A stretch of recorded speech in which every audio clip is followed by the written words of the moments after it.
Hey everybody, and welcome to another deep dive. Yeah, hey everyone. So this time around, we are tackling a pretty, let's be honest, kind of heavy topic.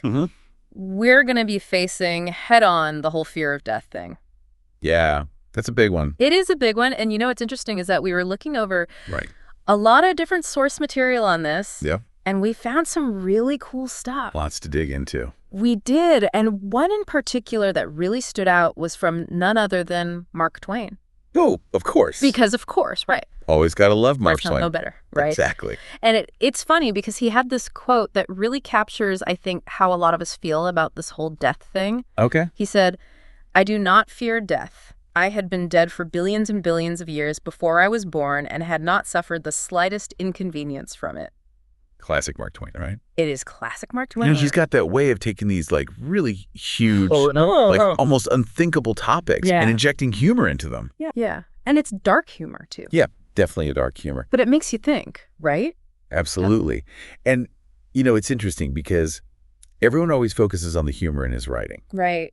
But they kind of miss the profoundness underneath it all. Yes. Like he's actually getting at something really deep here. He is. It's not just a joke. And it's interesting, too, because he's not even really talking about dying in that quote. Right. He's talking about the state of non-existence. Exactly. That's the key here. Yeah. Which, I mean, is kind of a mind-blowing concept in and of itself. For sure. Right? Like, what is that? And it's something that we all experience. We do. Like every single night. We kind of do. When we go to sleep. Right. We kind of touch on that. Yeah, it's true. That state of non-existence. And I love how he throws in the whole billions and billions of years. Billions and billions. Like, it's such a vast amount of time.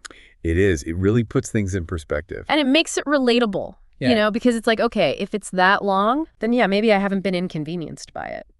Right. You haven't even thought about it. I haven't. You know, for billions of years, you've been just fine. Yeah.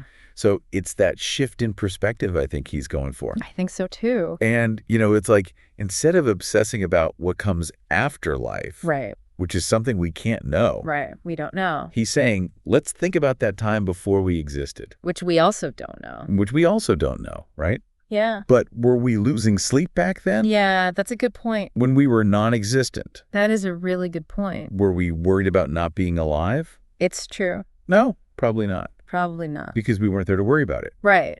Exactly. And it makes you think, like, all the things that we stress about right now, the time, they don't even really matter. Especially like the future. The future. Which is another unknown. Right. It hasn't happened yet. Totally. And then we also get caught up in the past, which we can't change. Can't change the past. It's like both of those things are kind of forms of non-existence that we're grappling with. Interesting way to think about it.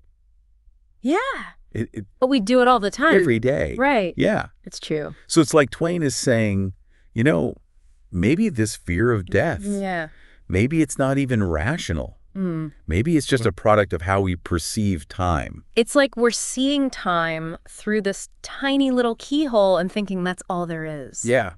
That's a good way to put it. But really it stretches out, you know. It goes forever. Forever in both directions. Exactly. So, like, how does that make you feel when you think about death in terms of those billions of years? It's a good question. This is a good question. I mean, it's definitely a different way of looking at it. Right. And I think for some people it might be comforting. It is kind of comforting. Right. Yeah, because it's like you're part of something so much bigger. Exactly. It's not like death is the end. It's just like another phase in this massive timeline. And it's a phase you've already been in. Exactly. For billions of years. And it wasn't so bad. It wasn't so bad. So, like, Twain's not saying, you know, ignore death. He's not. He's saying, you know, put it in perspective. Yeah, like reevaluate your relationship with this fear. It's like instead of being afraid of the dark, maybe just get a nightlight. Exactly. I like that. And that kind of opens the door to an even bigger question. Oh. If all of this is true. Okay. If our conscious experience is just this tiny blip. Yeah. On this massive timeline. Billions of years. How do we make the most of the time that we do have? Oh, that's a good one. Right. So I guess that's something for all of us to think about. Definitely something to ponder. For sure. Yeah. Well, on that note. On that note. Thanks for joining us for another deep dive. Thanks, everyone. We'll catch you next time. See you.